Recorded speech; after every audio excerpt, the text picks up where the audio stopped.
Hello, this is Professor Arai in drawing Venn diagrams. Drawing Venn diagrams is one of the problem-solving strategies. It falls under spatial organization theme. Drawing Venn diagrams is a helpful strategy for solving problems involving objects that can be sorted into different categories. Keep in mind we are used to use loops or circles.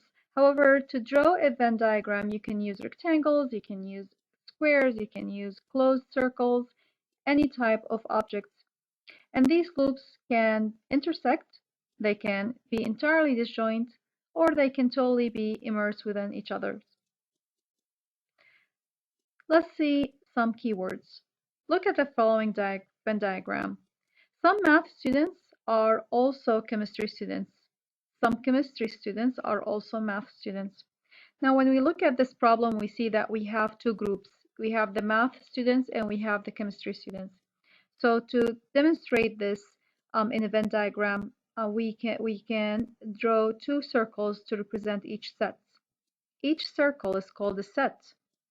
The intersection between these two sets is called overlapping. And we sometimes can see a big rectangle that include these two circles. This big rectangle is called the universal set. In some examples, it's essential to draw the universal sets. In others, it's really not. So for example, in this case, since we only have math and chemistry, it really doesn't matter if we draw a universal set or not, because we don't have other students who are not math or chemistry. However, if we had students who are not math or chemistry, then drawing the universal set is essential. Let's see some examples. Now, watch the words when we are reading these problems.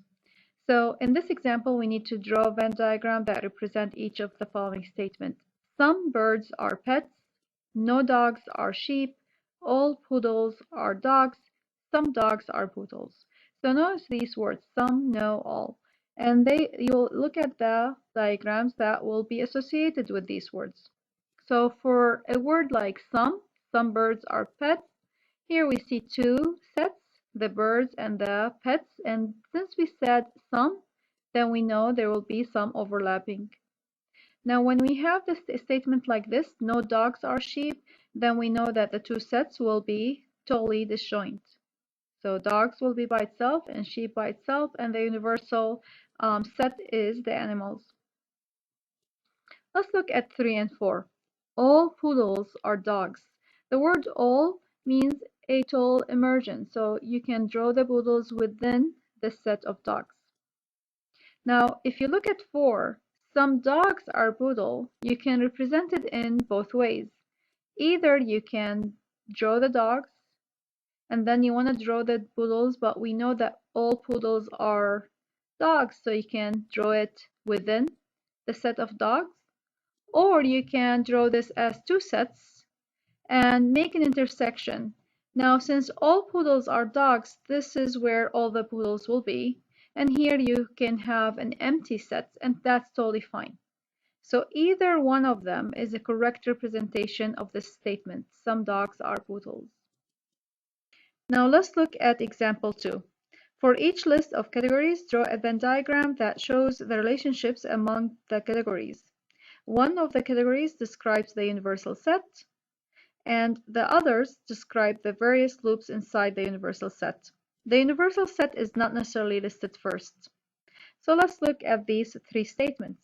The first one is household pets, dogs, animals, and cats. So our first objective is to find which one is the universal set. Looking here, the animals would be the universal set. So you would draw a rectangle to represent this universal set, and then you will start drawing the relationship. We know that the household pets could include dogs and cats, but it could be something else. We also know that dogs could be a household pet or they could be stray. Same with cats. And because we know this information, we can represent this statement using this shape. Hamburgers with cheese, double homemade. In this case, the hamburgers would be the universal set, And you can draw the other sets as subsets. So you can see that the cheese would intersect with a double burger. It would also intersect with the homemade burger because you can always put cheese on it. Same thing with the double burger. You can make it at home, and that's why it's intersecting with the homemade, but you can also buy it from outside. So once you understand the meaning of each of these categories, you can represent them using Venn diagram. Let's look at the third one. Place of birth, USA, Canada, Miami, Florida, Orlando, Montreal, and Missouri. In this case, the place of birth is my universal set. Now, USA and Canada are two disjoint sets, and that's why they are not intersecting. Within Canada, we know that Montreal is there. And then within the USA, we have the Missouri and Florida. And now within Florida, we have the Orlando and Miami.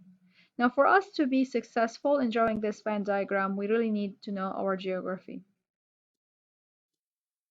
Let's look at example 3. In a group of students, 12 are taking chemistry, 10 are taking physics, 3 are taking both chemistry and physics, and 5 are taking neither chemistry nor physics. How many students are in the group? So in this case, since we have another set of students who are not taking chemistry or physics, then we know we have to draw the universal set. So let's look at this. Now, let's say we have one big universal set represented by this rectangle. We have two groups, the chemistry and physics. So we know this is how we should start. Now the question is how many students in each set? Now, we were told that there are 12 in chemistry, 10 in physics, 3 in both chemistry and physics, and 5 are neither in chemistry or physics. This looks legit. However, this is wrong. And the reason why it's wrong, if you look at this loop that represents chemistry, the numbers here, if you add them up, they are 15 students. And this contradicts what they gave me. They told me that chemistry has only 12. So the way we should start this, we always want to start within the intersection. You always want to start inside and go to the outside. So this is how you would start. You would say, I know that 3 students are taking physics and chemistry. So you would write 3 inside. You know that the total number of chemistry is 12. So if 3 is inside, then 9 will be outside. And if you add them, just to check, 3 plus 9 is 12. You'll do the same thing with physics. The total number of students taking physics is 10. So if the intersection included 3, then the rest of the students who are taking physics but not chemistry will be 7. And then you have to write the number of students who are neither taking chemistry or physics. Once you have everything aligned, then you can find how many students in this group. So you start adding, you add 5 plus 9 plus 3 plus 7, and this will give you 24 students. Example 4. In a poll of 46 students, 23 liked rap music, 24 liked rock music, and 19 liked country music.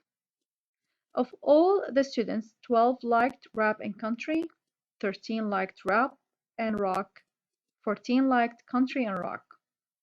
Of those students, 9 liked all 3 types of music. How many students didn't like any of these types?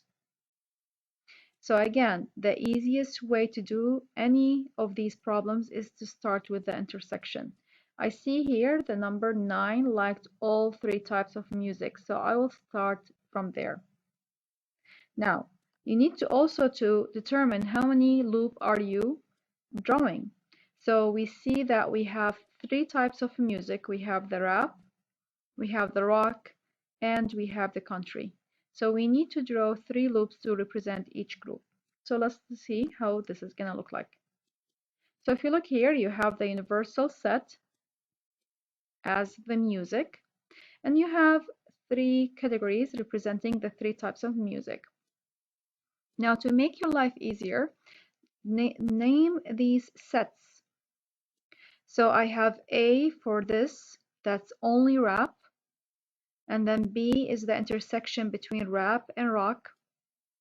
E is the all three intersections together. D is between rap and country, F between rock and country, and so on. Now the first number that we know is E. They told me that the number of all the students who like all type of music is 9. So I know that E is 9. Now the second sentence I can use is this: 14 liked country and rock. So if you look at country and rock, the intersection is this. Look at this. It's actually E and F.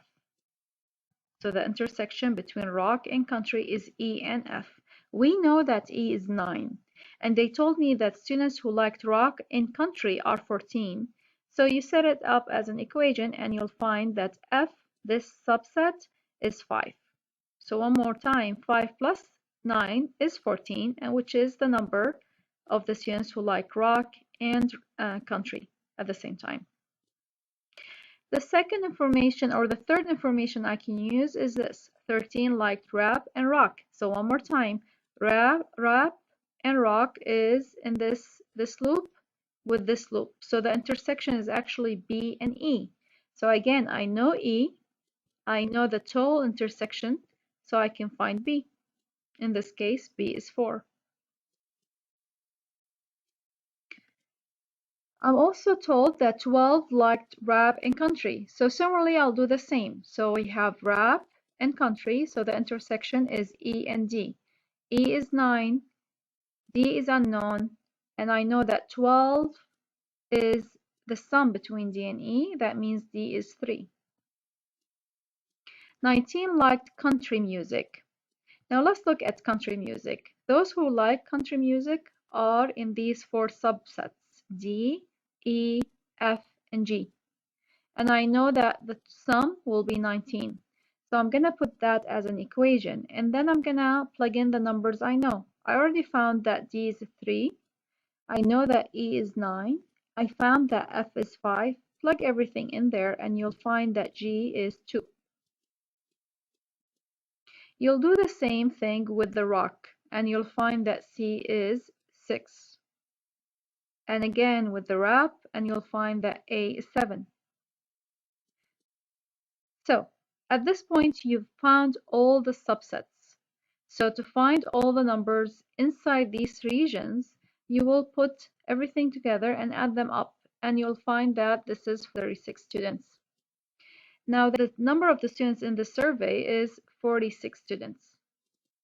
So that means the number of the students who didn't like any type of music will be 46 minus 36, and that's 10 students who don't like any type of music. So in the homework, you'll find something very similar to each example. And this homework has 4 problems. And that's it. Thank you.